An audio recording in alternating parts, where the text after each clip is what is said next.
Hi, my name is Miss Alice, and today I'm going to read to you The Big Orange Splot by Daniel Manus Pinkwater. The Big Orange Splot. Mr. Plumbeam lived on a street where all the houses were the same. He liked it that way. So did everybody else on Mr. Plumbeam's street. This is a neat street, they would say. Then, one day, a seagull flew over Mr. Plumbeam's house. He was carrying a can of bright orange paint. No one knows why. And he dropped the can, no one knows why, right over Mr. Plumbeam's house. It made a big orange splot on Mr. Plumbeam's house. Oh, too bad, everybody said. Mr. Plumbeam will have to paint his house again. I suppose I will, said Mr. Plumbeam. But he didn't paint his house right away. He looked at the big orange splot for a long time, and then he went about his business. The neighbors got tired of seeing that big orange splot. Someone said, Mr. Plumbeam, we wish you'd get around to painting your house. Okay, said Mr. Plumbeam. He got some blue paint and some white paint, and that night he got busy. He painted at night because it was cooler. When the paint was gone, the roof was blue. The walls were white, and the big orange splot was still there. Then he got some more paint. He got red paint and yellow paint and green paint and purple paint. In the morning, the other people on the street came out to their houses.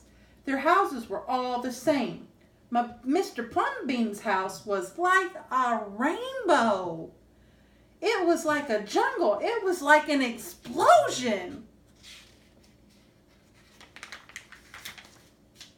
There was the big orange splot, and there was a little orange spots, and there were stripes, and there were pictures of elephants and lions and pretty girls and steam shovels.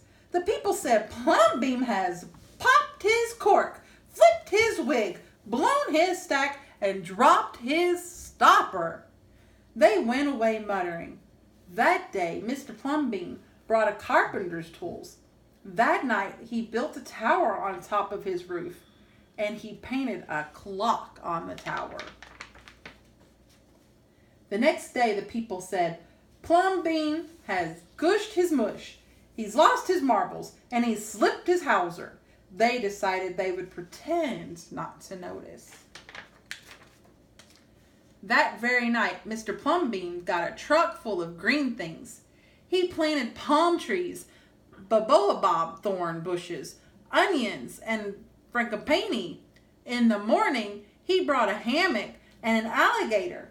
When the other people came out of their house, they saw Mr. Plumbeam swinging in a hammock between two palm trees. They saw an alligator lying in the grass. Mr. Plumbeam was drinking lemonade. Plumbeam has gone too far.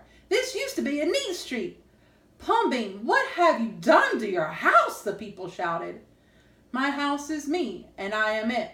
My house is where I'd like to be, and it looks like all of my dreams, Mr. Plumbeam said. The people went away. They asked the man who lived next door to Mr. Plumbeam to go and have a talk with him. Tell him that we all liked his house the way it was before he changed his house. Tell him that his house has to be the same as ours so we can have a neat street. The man went to Mr. Plumbeam's that evening. They sat under the palm trees drinking lemonade and talking all night long. Early the next morning, the man went out to get lumber and rope and nails and paint. When the people came out of their houses, they saw a red and yellow ship next door to the house of Mr. Plumbeam.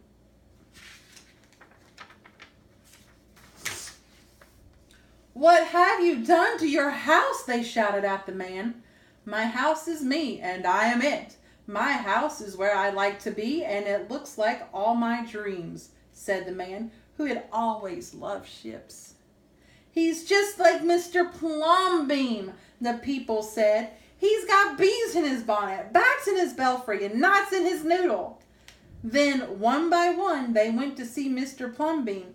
Late at night, they would sit under the palm tree and drink lemonade and talk about their dreams.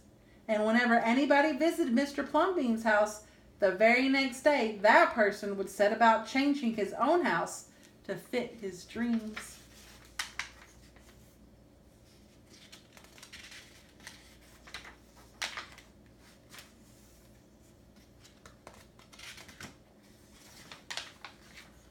Whenever a stranger came to the street of Mr. Plumbeam and his neighbors, the stranger would say, "This is not a neat street."